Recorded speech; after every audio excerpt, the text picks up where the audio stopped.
दोस्तों, आज मैं आपको 3 लाफिंग बुद्धा की कहानी सुनाने जा रही हूँ और इस कहानी का शीर्षक है आखिरी हंसी। 3 हंसते भिक्षु की कहानी।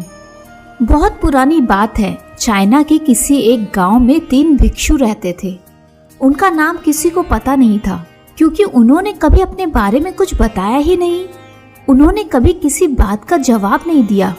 चीन में बस उन्हें 3 हंसते हुए भिक्षुओं के नाम से जाना जाता था। वे तीनों सिर्फ एक ही काम करते थे।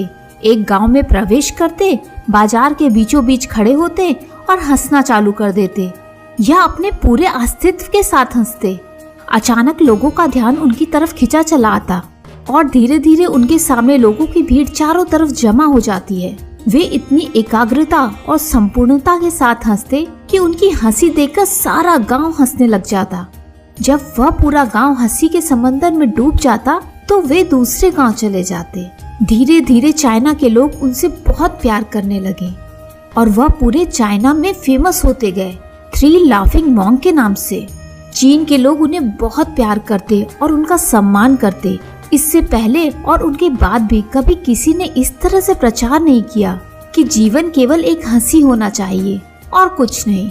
वे विशेष रूप से किसी पर नहीं हंसते थे, वे बस हंसते थे, जैसे कि उन्होंने ब्रह्मांड को मजाक समझ लिया हो, जैसे कि उन्होंने ईश्वर का मजाक को समझ लिया हो।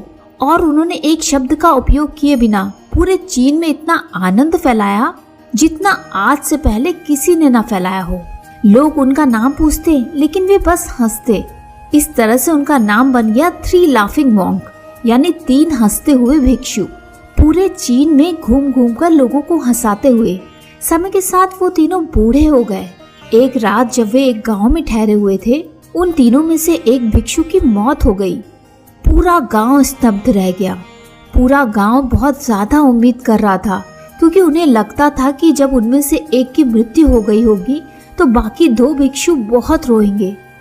यह देखने लायक होगा, क्योंकि किसी ने इनको रोते हुए नहीं देखा था। जब सुबह हुई तो पूरा गांव इकट्ठा हुआ, लेकिन दोनों भिक्षु तीसरे की लाश के पास खड़े होकर जोर जोर से हंस रहे थे। ऐसी हंसी जैसे उन्होंने आज से पहले कभी ना हंसी हो।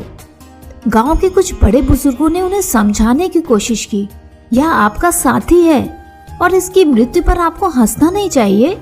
तब उस दिन पहली बार उन भिक्षुओं ने लोगों से बात की और कहा, हम हंस रहे हैं क्योंकि यह आदमी जीत गया है। हम हमेशा सोचते हैं कि कौन मरेगा, लेकिन इस आदमी ने पहले मरकर हमें हरा दिया। हम अपनी हार और इसकी जीत पर हंस रहे हैं। इसके अलावा ये कई वर्षों तक हमारे साथ रहा।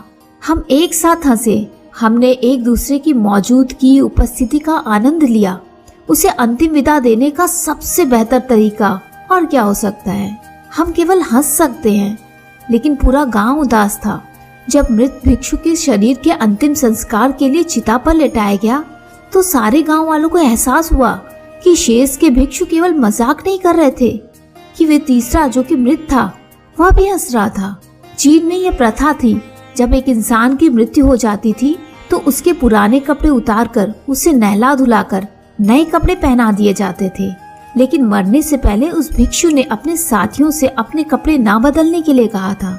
तीसरे भिक्षु ने कहा था, मुझे स्नान मत करवाना, क्योंकि मैं कभी अशुद्ध हुआ ही नहीं। मेरे जीवन में इतनी हंसी आई कि कोई अशुद्धता जमा ही नहीं हो सकती थी। मैंने कोई धूल जमा नहीं की है। हंसी हमेशा युवा और ताजा होती है, इसलिए मुझे नहलाकर मेरे कपड़े मत बदलना।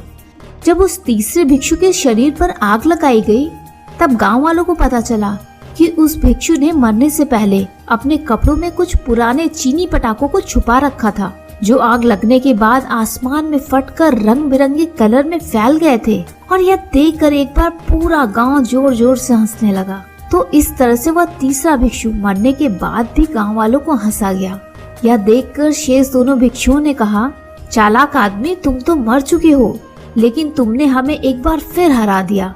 तुम्हारे द्वारा गांव वालों में पैदा की गई ये हंसी आखिरी हंसी थी।